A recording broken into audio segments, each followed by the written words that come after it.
नमस्कार दोस्तों, आज हम एक संक्षिप्त किंतु महत्वपूर्ण विषय पर बात करेंगे। साथियों, आपने सुना एवं पढ़ा होगा कि जब भी मुस्लिम से संबंधित कोई बात कही जाती है या पढ़ी जाती है तो आपने देखा होगा कि वहाँ लिखा होता है मुस्लिम विधि के अनुसार या इस्लामिक विधि के अनुसार या मोहम्मडन विधि के अनुसार। ये तीनों विधियाँ एक ही हैं या अलग अलग? किस विधि का प्रयोग कहाँ होता है, क्यों होता है? क्या आपने कभी इसके बारे में सोचा है?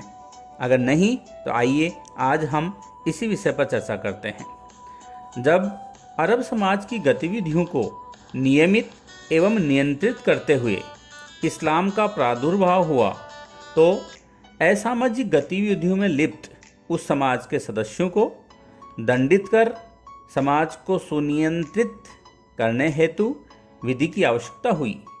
तो उस विधि की आत्मा इस्लाम बना, यानी इस्लाम पर आधारित विधि इस्लामिक विधि कहलाई। इस्लाम में विश्वास रखने वाले व्यक्ति मुसलमान कहलाते हैं एवं मुसलमानों को नियंत्रित या शासित करने वाली विधि को इस्लाम पर आधारित होने के कारण मुस्लिम विधि कहते हैं।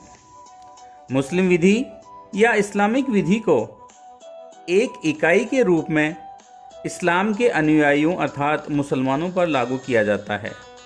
इसका अभिप्राय यही है कि जीवन के प्रत्येक विधिक क्षेत्र में वह विधि लागू होगी जो इस्लाम पर आधारित है। मुसलमानों को शासित करने वाली ऐसी विधि मुस्लिम विधि कहलाएगी।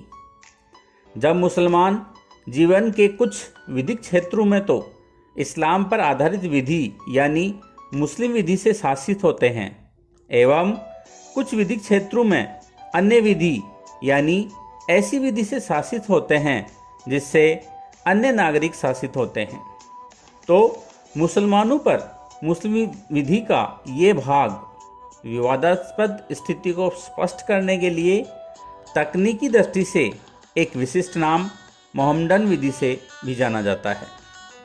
उदाहरणतः भारत में रहने वाले इस्लाम धर्म के अनुयायी जीवन के कुछ विधिक क्षेत्रों जैसे संपत्ति अंतरण प्रॉपर्टी ट्रांसफ़र, फौजदारी क्रिमिनल, दीवानी सिविल, साक्ष्य एविडेंस एवं भूराजस्व रेवेन्यू आदि मामलों में तो भारत की उस विधि से शासित होते हैं जिससे अन्य भारतीय नागरिक शासित होते हैं। लेकिन साथ ही कुछ क्षेत्रों में मुसलमान भारतीय विधि से शासित न होकर मुस्लिम विधि जो कि इस्लाम के सिद्धांतों पर आधारित है से शासित होते हैं। ये क्षेत्र विवाह मैरिज, मेहर, डॉवर, विवाह विच्छेद, डिवोर्स, दान, हिबा, गिफ्ट, उत्तराधिकार, सक्सेशन आदि हैं।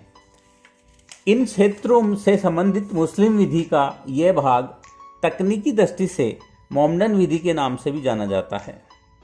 ये भारत में रहने वाले मुसलमानों की स्वयं विधि पर्सनल लॉ कहलाती है। यहाँ यह प्रश्न उठता है कि मुस्लिम विधि का एक भाग जो ऐसे मुसलमानों पर लागू होता है जो भारत, इंग्लैंड, अमेरिका या अन्य देशों में जहाँ पर पूर्ण मुस्लिम विधि लागू नहीं होती है रहते हैं को मोहम्मडन विधि क्यों कहते हैं? इसके पक्ष में यही तर्क है कि इस्लाम या इस्लामिक विधि जिसे मुस्लिम विधि भी कहते हैं के जनक पैगंबर मोहम्मद साहब थे।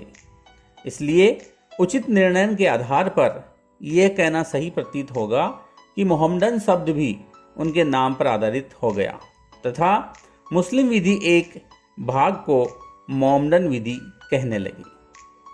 तो साथियों, ये था इस्लामिक विधि, मुस्लिम विधि एवं मोहम्मडन विधि में मुख्य अंतर।